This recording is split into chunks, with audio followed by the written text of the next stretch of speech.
things. And so we want to find out at a time like this, how do you pick there's something strange happening within your circles, there's somebody who's consuming, how do you diagnose that, and then how do you help?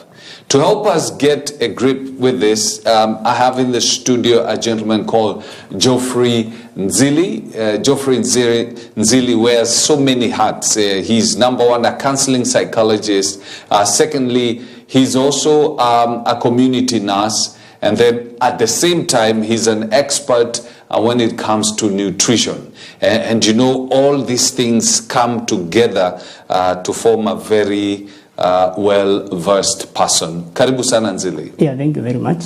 Now, yes, Nzili, let me ask you, as a community nurse, you obviously interact a lot with the community. Yes. I've just made a statement here that I saw somewhere, based on data, that almost every other family in Kenya is either directly or indirectly affected, in the sense that there's somebody within your circles that is abusing either alcohol or drugs. How true is this when you maneno ikikuja kwa ground? Yes, thank you very much for having me in today's conversation. Actually, it's a very interesting and very important topic to have a discussion on.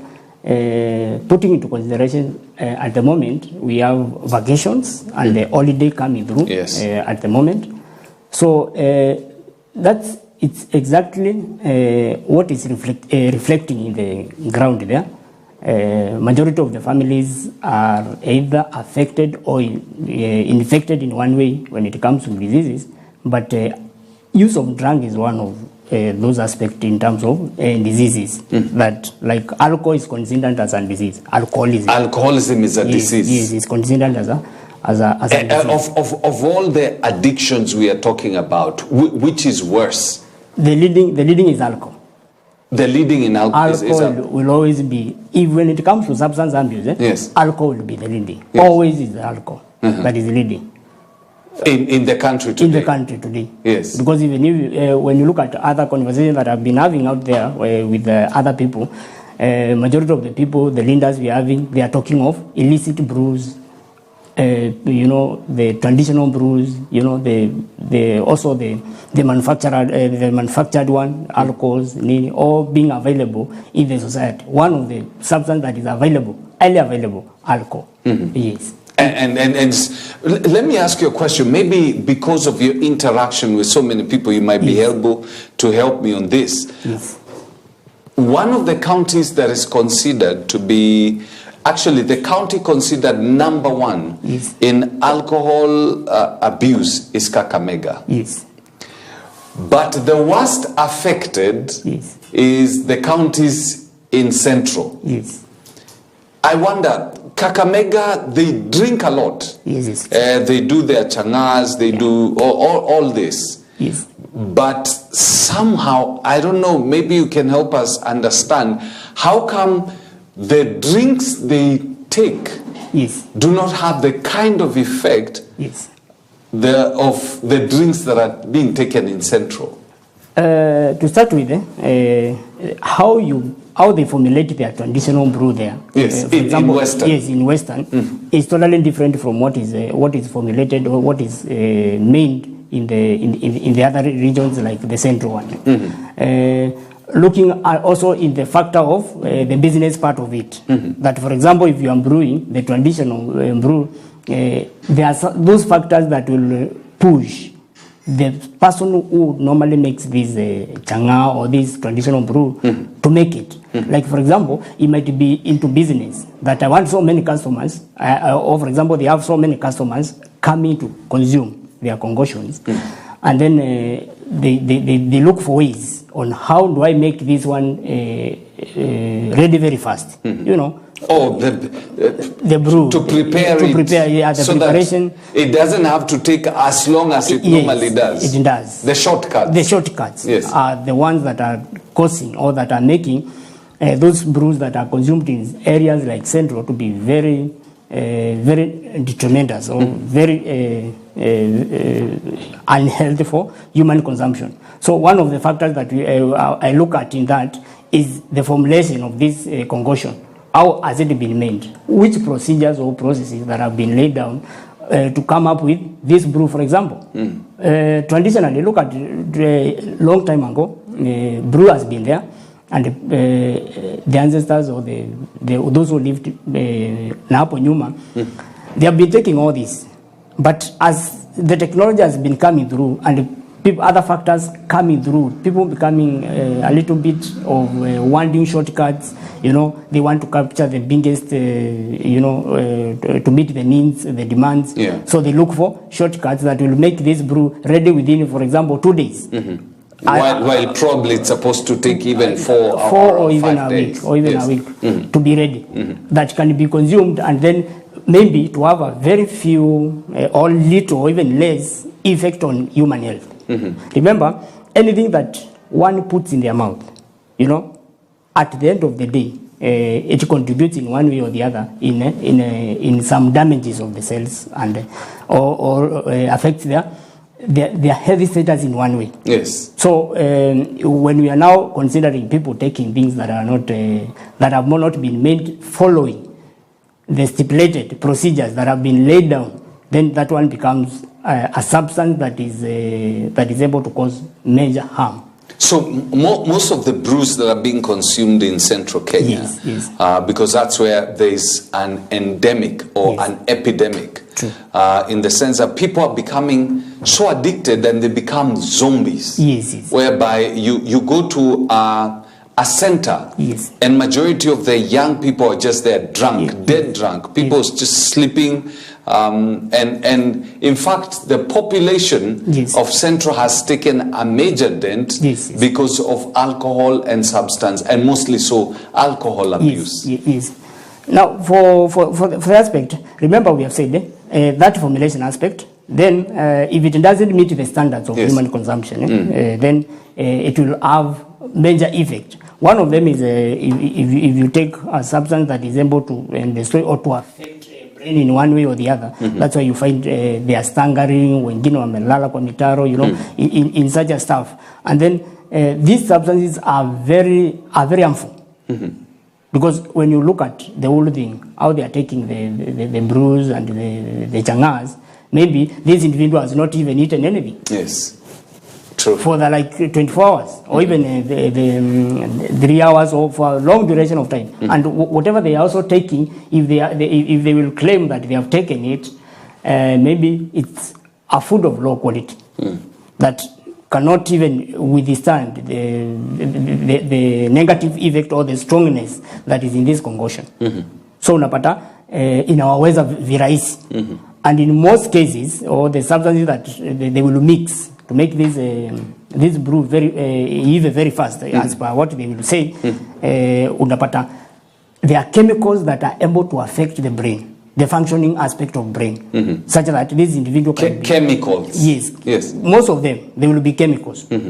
That are, when you do a very close follow up of those substances, if for example you analyze them, you can get or you can find out that the biggest aspect of the biggest chemicals that are used to make those changas will have a stronger effect to the brain. And remember, when the more one takes alcohol, the more the brain cells tend to be damaged by the use of alcohol.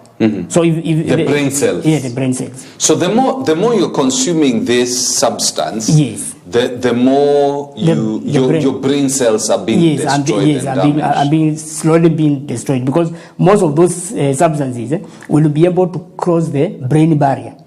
What do you mean, the brain barrier? Within the brain, there is a barrier that usually protects substances that an individual might take either accidentally or incidentally, or maybe intentionally or unintentionally. That if this individual took this substance without them knowing, it would reach the brain very fast. So there is that barrier that is usually there in the brain that is protecting the parts of the brain from any substance that one takes. So if an individual takes a substance that is able to, that has that capacity to cross that barrier, then the more the damage will be very high. Yes. Yes. So, if it's repeated, if it's repeatedly done and done and done, day out, day in, day out, an individual is taking alcohol for like 7 good days consecutively. Yes. Then the more the damage. The damage, or the higher the damage. That's why you'll find most of them, they will not be able to have a convincing conversation. For example, when they are drunk, or even after they have taken the alcohol and then they have stayed for a particular duration, then for them to regain their activeness, it becomes, a phase or a period that you cannot have a conversation with this individual. Yeah. So until akujafike mahali, I have this thought, or maybe this tumbler, the way they put it, yes. And then from there it's when now ataanza. It's like he becomes normal when he takes. Yes, when he takes that. But now that and look at the aspect of addiction.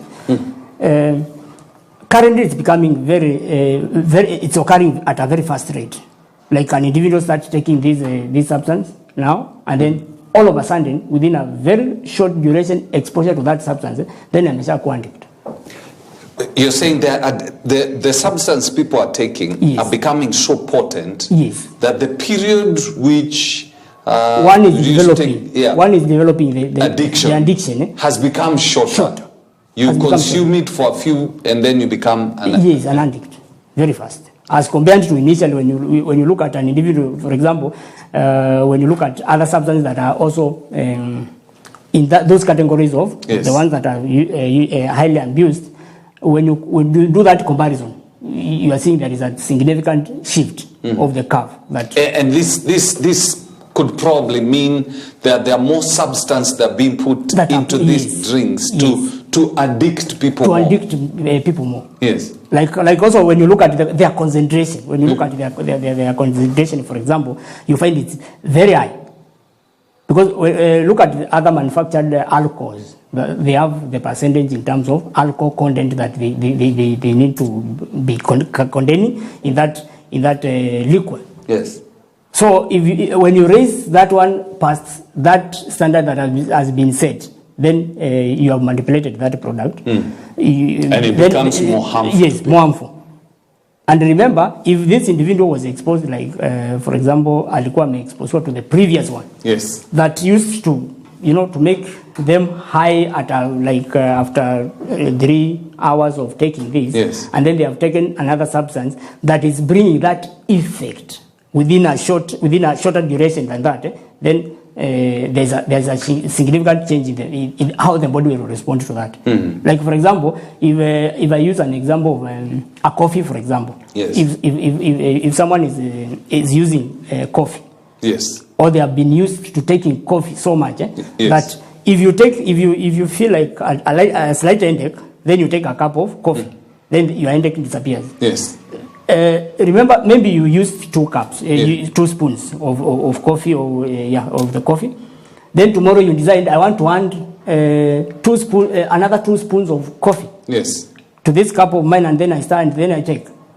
Trust me, that will be a different concoction compared to what you have been taking. The economists call it the law of diminishing returns. Yes. In the sense that for you to get a certain high, yes. you will need to take more than you took yesterday to get to that level. And this continues. And this continues. And this, now that makes the adjustment of the body. The body will just adjust to that, because it needs to be there very fast, so that I feel like a high. It's like also when one is taking alcohol and then they are moving also to that, the other manufactured one might start with 2 bottles per sitting. They take 2. Tomorrow they take another one, they add another one, those becomes 3 bottles. Yes. Next time they add another one. And this, I was talking to maybe you can confirm this or otherwise. Yes. There was a gentleman who was saying most of the people who are addicted to alcohol or whatever substance, most of the time is they have a problem which in their minds they believe the medication to that problem is the drink. So until you deal with the problem, Yes. they will always fall back to the drink. Yeah, for people with substance abuse, the use of the substance, it's determined by so many factors. Yes. Like, for example, how you're putting it, right? That if one has got a problem, that they feel the only medication is alcohol, then that's not the right aspect to put it. Like, when you look at these substances, those substances that are able to have an individual or body to function in a different way, in that they are able to stimulate or to stimulate the body. It's a process. And then remember, the use of them. If one has a problem, what will make this individual feel that this is the solution to my problem? Especially when, for example, if an individual has got stress, when they take that, for example, they take alcohol, they go to take alcohol so that they are able to forget. That will be just influence of the brain's thinking capacity. That but the problem is still there. The problem is still there. So use of substance cannot does not sort out. Yes, does not sort out any problem that one could be having. What could explain the reason why we are seeing an increase in the number of people who are taking, who are becoming, addicted, and at the same time, the age? Yes. What is the general age of the people that you are interacting with who are on this level? When you look at the terms of, in terms of age, terms of age compared to the addiction, the age is decreasing. Decreasing in the sense that? In the sense that it's moving from, initially we end people at 50th floor, 50s going to do. Yes. Wakisemekana, they are the people when were addicted because maybe they have been using these for a very long time. For a very long time. Yes. Remember we have said there is a change in the products that are available. So even you will find also what were the age of, say, 15? What? 16, 17? Addicted? Even the first, yes. They are there. Well, you're finding people of the age of 15 and 16 addicted? They have started using the substances and then they are addicted. Wow. That's a disaster. Like, when you look at that age, the age in high school, probably in high school, and also those who are early joining the colleges and the stuff, that age, 15, 16, 17, 18, 20, up at least 20, that is, as we are moving up, but when you look at the curve, it's continuing. Simply because maybe they are starting using these substances as early as possible, or very early, and then at the same time, the substances that are also available, they are also contributing to that, and then so many factors that are coming through. So now we are seeing a younger generation. The generation that is supposed to be very productive. This is the generation that is being initiated into these drinks. Yes. And they are becoming addicted.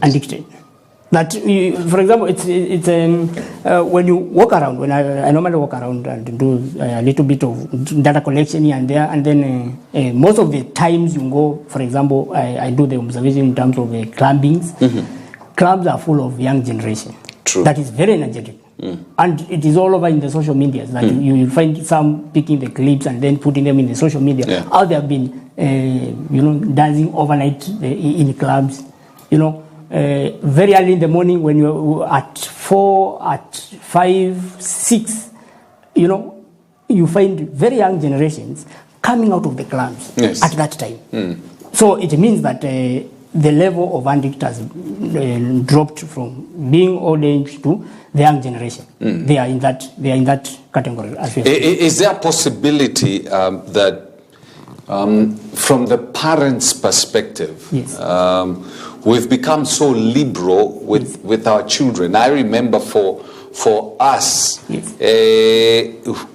going to the clubs, before you got permission to go out clubbing, oh my goodness. It's like you had to go through so many hurdles. Hurdles, yeah, true. But it looks like right now we are making our children our friends, and they feel that we are at the same level, so they can go out when we go out. Yeah, so... is parenting playing a role in what we are seeing? To start with, let's look at it in this perspective that we have the smallest unit of socialization, as per the sociology, being the family. Yes. And family incorporates the aspect of parenting. Yes. And when you look at the current parenting, it has some questions. There is a lot that is needed when it comes to parenting at the moment. Why we are saying that is that when I try to look at the aspect of parenting, you know there is parenting and there is responsible parenting. There is parenting and responsible parenting. Yes. So what we are experiencing now mostly is parenting. It's parenting. Not responsible parenting. Responsible parenting. Because for parenting, it will simply have the description of that, how one is able to raise the kids as a parent. Yes. It's like Genesis chapter 5 where we are given the genealogy of some of these men, so-and-so, boss so-and-so, and he lived for 600 years and died. Yes, and anybody can become a parent. Any person can become a parent. You can... you can procreate. Any person can procreate. But now, being a responsible procreator, a parent, that's where the rubber meets the road. That's the turning point of the event. Yes. That anybody just wakes up and thinks that, yes, I'm a parent. I can be a parent. That's okay, and it's 100% true and allowed. That one can be a parent. Yes. But being that responsible parent, so that for you to have responsible parenting, there's a gap, a very big gap. Yes. Yes. There's also a gap. Could it be the role of the media? Yes. Okay, not EBN, because EBN we believe in very high morals and we are Christ-based, but there's what you can call the secular media. You are projected as the man. The it, the alpha, when they see you with a glass of wine or something like that. I remember when I was growing up, that was the image of the man that I had. Could this also be leading to that on TikTok, whatever? Change of technology. When you look at how the technology has changed, so many things have occurred. And that's why we are saying, when you look at the parenting aspect of it, and the technology that has come, there is a mixing aspect that the old parenting or the that parenting aspect and the change in media, if you are not able, remember as a responsible parent, you have to identify what now the family is consuming. And one of the aspects of a responsible parenting or aspect is meeting the needs of the family members. Maybe I'm meeting the needs of my family. I'm doing everything a father is supposed to do. I'm providing and all that. How do I pick up some of the signs that there's a possibility either my son or my daughter is misusing drugs or alcohol for that matter? What are some of those symptoms? Both behavioral, that I can pick up and start probably focusing even more to establish whether this is happening in my house. One thing, substance use or any substance that is any use of substance is always related to behavior. It affects behavior. It's built from behavior. If one has to use a substance... Hold on. You say it is built by behavior? Yes, from the behavioral aspect of an individual. So, before... Before once drinking is an offshoot of something happening in there. Before one start the activity of, for example, taking a substance. Yes. That act of taking it, there is a behavior that has developed. There is a behavior that is triggering that individual to engage in that activity. And so you're talking about cause and effect. yes, cause the causal aspect, major one being the behavior, the behavior aspect that is built from the first. We are looking at the family aspect. Yes. That if an individual or in a family where we have teenagers, how can we tell this teenager or this child has started using a particular substance or they are abusing a particular substance? One thing I'll encourage a parent who has got teenagers, first is that be an observant parent. A parent who is able to make observations. And these observations, you cannot make them when you are very far. When you have distanced yourself with your kids or the children, yes, you cannot make the observation. And then at the same time, be an involved parent. Participate in the life. Participate in the life of children. the life of this child. Remember, responsible parenting also has a concept of like setting boundaries for the young ones and the teenagers, and helping them to meet the needs. So if you are not there, if you are not involved, and then at the same time you are not informed. You're not involved, you're not informed. Yes. Because if you are informed, it means that you have some information about the access of these drugs. How can these children access them? Who is parenting this? Who is taking care of these children when, for example, I'm not there? Because when you look at current parenting, the question that I'm asking in most of the forum is that who is parenting? Who is parenting? Because remember, you have said one can be a parent. That's me. But who is taking these responsibilities of being a parent? That's a very important question, because yes, in most cases, because the parents want to make sure that their kids have a good life. Yes. So from majority of parents are doing from 8 to almost 10 yes, p.m. So their kids are being brought up by house helps. Yes. And by TV. Yes, by other also social media. Yes. That is not having the quality of parenting or responsible parenting. That who is that with who is now involved in raising this child in my absence or in the absence of this parent?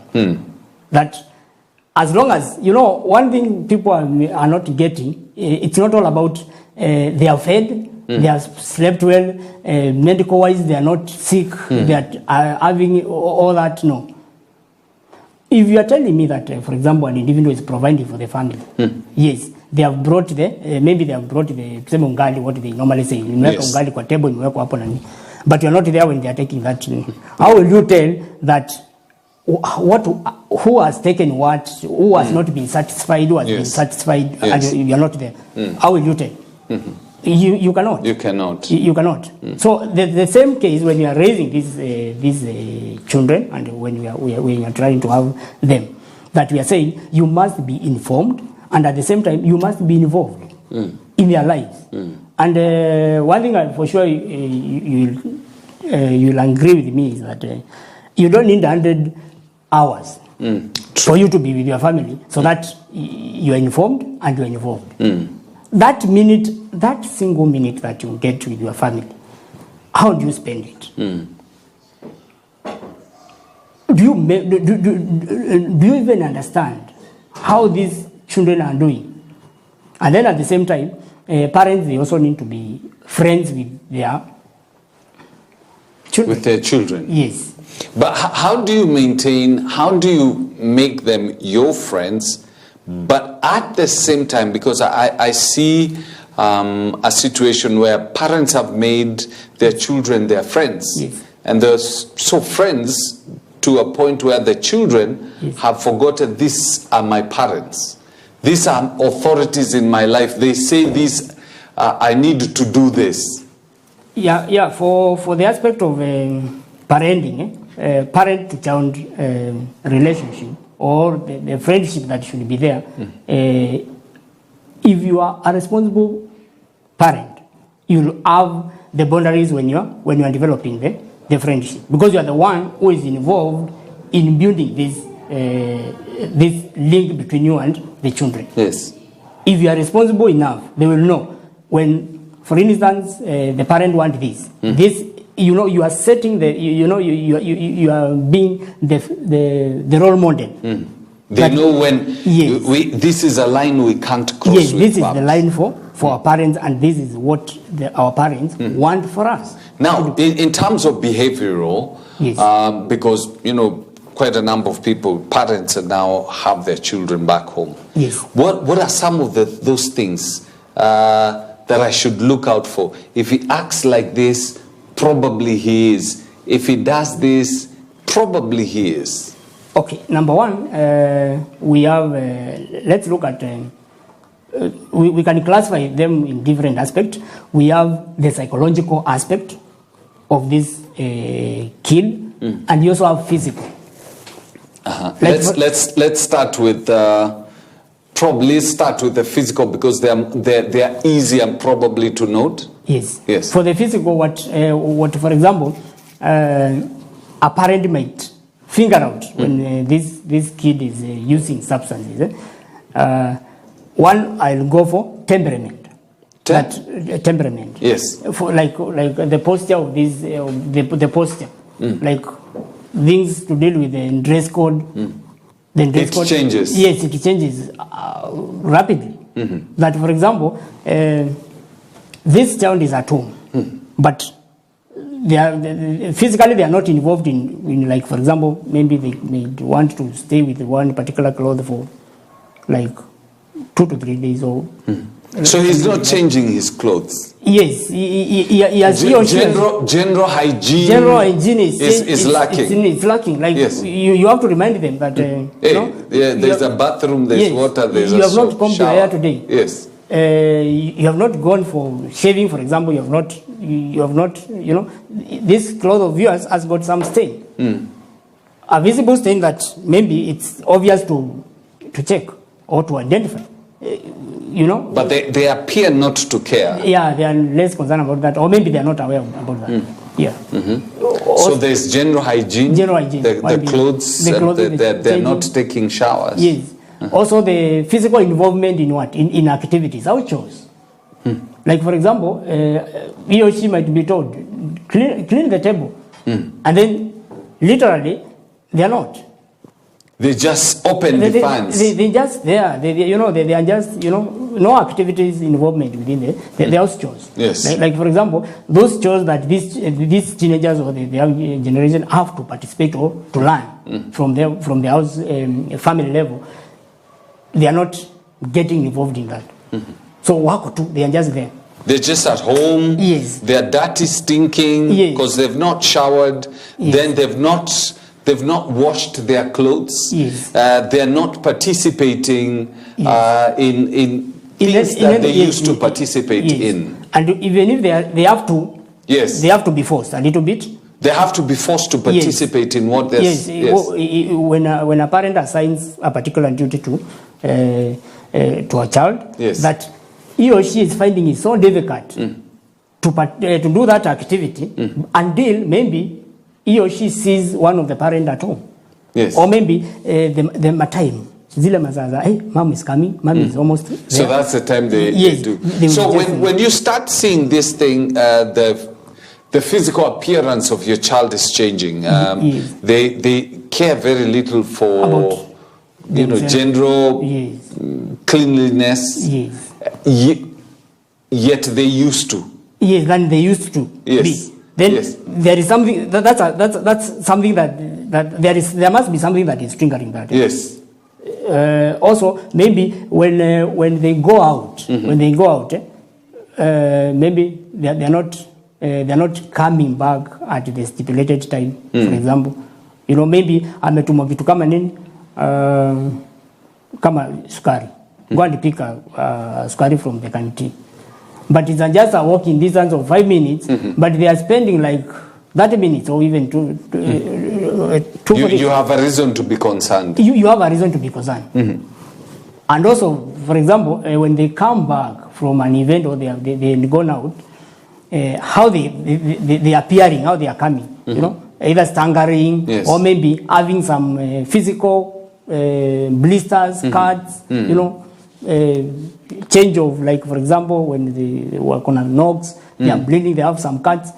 Then maybe they engaged in fights that are contributed by use of these substances, or stuff like those in terms of physical. And it's very, by the way, as a parent, it's very important for you to know the parties that your children are going to. I had a conversation with a lady the other day, a friend of ours, of our family, who told us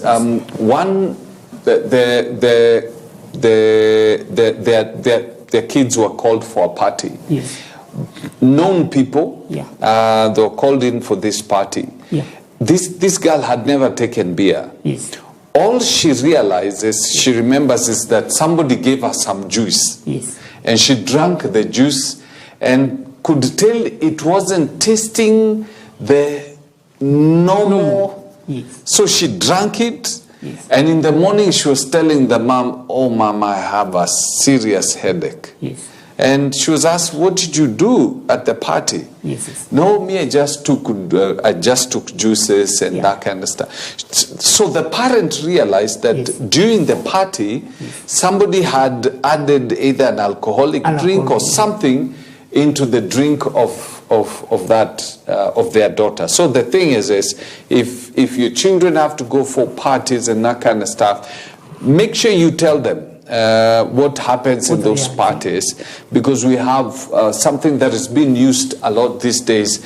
It's a drug. It's a date rape drug, where somebody just drops a drug into your drink. It dissolves, dissipates to a point where you can't tell that that drink has been spiked.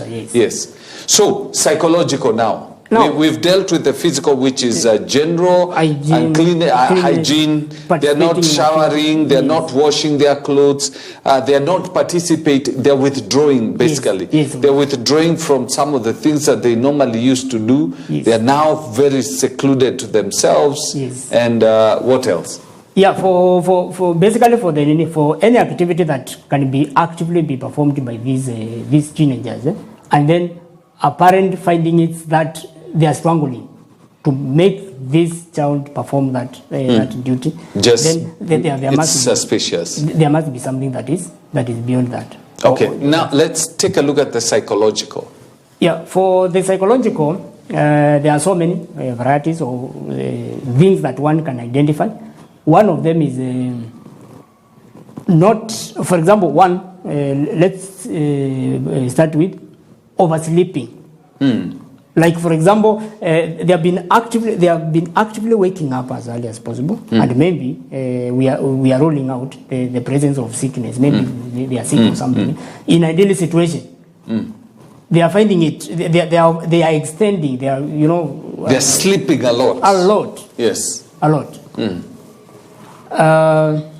Number two, one of my cameraman called Alan is looking at you very concerned. Yes, because because okay, most of the people will say like, for example, when Geoffrey when I was in but it's true that if you find them overdoing it, like, for example, they can lock themselves in a room and then they sleep, for example, from night all the way mpaka saa 9 saa 7 they are waking up the following day. Those are alarm bells. Yes, those are alarm bells. That you are the one who is going to knock at the door, and then you're like, you can't be sleeping 2 days. Are you happy? Continuously. Yes, continuously. They are that one. Two, when you are having a conversation with them, then it's not maturing up. You know, a conversation that you used to have a conversation with your kids, yes. but now they are like, when you're having a conversation, it's not, they are not opening up to that, and then at the same time, you as a parent, you are getting lost within that conversation, because yes. They have so they're more incoherent. Yes. In their conversation. Yes, they have been using a substance that maybe at a point they are thinking that no, this is not the right person to have this conversation with, so they have to be a little bit blocking off to the conversation, or the conversation aspect of it. So if that one is not adding up, and then from that, remember, arguments will start now coming up. And then they will also now start complaining of things like headache. You know, maybe they wake up complaining of headache, hangovers. So when you start having a lot of arguments with your children, yes. a lot of arguments that you are not having before, yes. You have to be able to tell them apart, because there are probably some arguments that come up because this person is becoming their own. Their own, yes. So while there are those arguments where the arguments don't make sense, yes. Losing temper so many times. Yes. Yeah. At the same time, they might also look absent-minded. They might be absent-minded. Like, for example, you are in the table, that having, for example, lunch, supper, or any event that is bringing the family together, they are absent-minded. Yes. They are there, but not there. But they are, yes, they are there, but they are not, you know. They are thinking of, like, you know, it's like they have low self-esteem. Their self-esteem is actually going down and down and down. And also, there is the aspect of fear factor that comes in. That you were close to this child, and all of a sudden, they don't want much involvement with you. Yes. As a parent. They are withdrawing. Yes, they are just distancing themselves a little bit. You know, a little bit, you know. They used to enjoy your company. You're there, you're talking of this and this and this. Like, for example, you are involved in what? Kwashamba, you can go with them. Yes. Yeah. But now, as they have started using these substances, you know, some have got smell that you can detect, or yes. you can feel the smell. So they don't want to be that close. They want to keep away from you, so that you don't pick it. Yeah, you don't pick that aspect, or they don't, you know, get such an aspect. Because of time, how do we deal with this? I've identified. Now, what's my next move? Early detection of these substance and substance-related abuse is usually beneficial. It's able to make the management or treatment or the care for these children a little bit better and easy. Yes. Like, for example, if you identify such a gaps. Yes. As a responsible parent, if you chip in and then now you start sourcing for solution. Yes. Not creating a solution. Not creating another problem. Yes. Then it becomes easy. How should the conversations be? I've identified that my child is taking drugs or alcohol. Yes. I've noted all those symptoms. Yes. Should I be confrontational, or how am I supposed to address them? Most of the parents will go for confrontational aspect approach, which is not, at the end of the day, it doesn't, it creates more problems than solving the problem that is already existing, or that we have identified. Yes. So the best aspect that we have said, they need to be more friendly than confrontational aspect. But, you know, they need to bring them close, and then they try to find out what is happening. What is happening? How could this have started with? Who is that introducing this child to this to this entrance? Yes. Because if you confront them, and then there is a source who is supplying, the access is still there. Yes. Then he or she might run away, and then where? Towards the source of this substance. Because I've noticed that persons who have been affected by this, Yes. they tend to believe that the person who's supplying them with whatever it is they're supplying Yes. is closer to them than people at home. Yes, in most cases, you find that it starts probably within the family or close relative who is there. They're the ones who introduce. Who are introducing. In some aspect or in some context, they will say there is that spoiled uncle in quotes, and that uncle, spoiled yes. aunt in quotes. So such aspect they need to be identified, and then now the conversation has to be more of friendly than being judgmental and accusing this young kid of like, why are you joining the use of meanderati? Why are you taking this? Who has shown you this? You know. In fact, the conversation should be more of bringing them closer to us, yes. so that we understand them more than creating that boundaries of like being excessively judging them and pushing away towards the substance. Yes. Yes. So we talk to them, we make them our friends. Yes, we bring them closer. We bring them closer. Yes, and then remember we have said depending on the level of addiction. Yes. Yeah. Also depending on the aspect of exposure to this substance, maybe it's they are at the starting point. If they are at the starting point, then it becomes easy. But remember, we have said this parent nowadays is not there because they are so engaged that kitambo akuja notice something has been happening to my kids and children. Then maybe time imesonga. Yes. Ama the addiction has been to a high level that this individual requires rehabilitation. For example, to be taken to the rehab or another facility for now.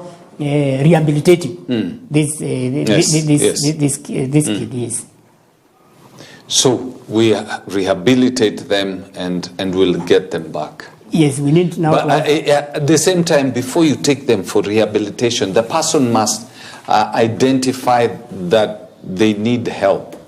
I've heard that many times. Counseling now comes through, and then when we are counseling these teenagers or the young children, that the parent involvement has to be there. That if I have to sit down and have a conversation with this child, we also need to create the aspect of us having also another conversation. The child who is engaged in substance abuse being present, yes. And also the caregiver, depending yes. on the age, because this parent has a role, Yes. Yes. So if when we talk to them alone, we also need to involve the other parenting aspect to come through, so that it becomes they get the sense of what we are discussing about, because you can talk to them, you can counsel them, and then the implementation aspect of it becomes an issue. So if they see someone who is supportive, who, the parent coming through to support them in this process, then they realize, okay, yes, here I meant a mistake, maybe I was misinformed, and then now they are ready now to take the correct and the right path and get out of the addiction and the use of substances. All right. Yes. Thank you very much, Mr. Nzili, for taking time to come and talk to us. Thank you very much. I really pray that I can see quite a number of people watching. Yes. Anthony AC, good topic. Yes. We need to get involved in the lives of our children. Yes. Completely involved. Completely. So that we can be able to snatch them Yes. In advance, yes. Before they get deeper and deeper into addiction. Yes. There are bad people out there who want to influence your children the wrong way, mess up their lives. A lot of this is introduced in school, is introduced in groups, and so you need to get involved in your children's life so that you can pick changes that are taking place in them. As Nzili said, they are psychological and they are physical. So you need to be able to pick them both. And once you pick them, then you're able to direct your children in the right direction and save them. Yes. So thank you very much, Anthony. Thank you. Remember at 9, we're going to have Your Faith today. We're looking at very interesting topics concerning your faith and how your faith can be able to help you in your interaction with this life, so that you don't have a faith that is only beneficial in heaven and not here. We need you here so that you can influence things here on earth. And then in the afternoon we'll have Manukato. So don't go away.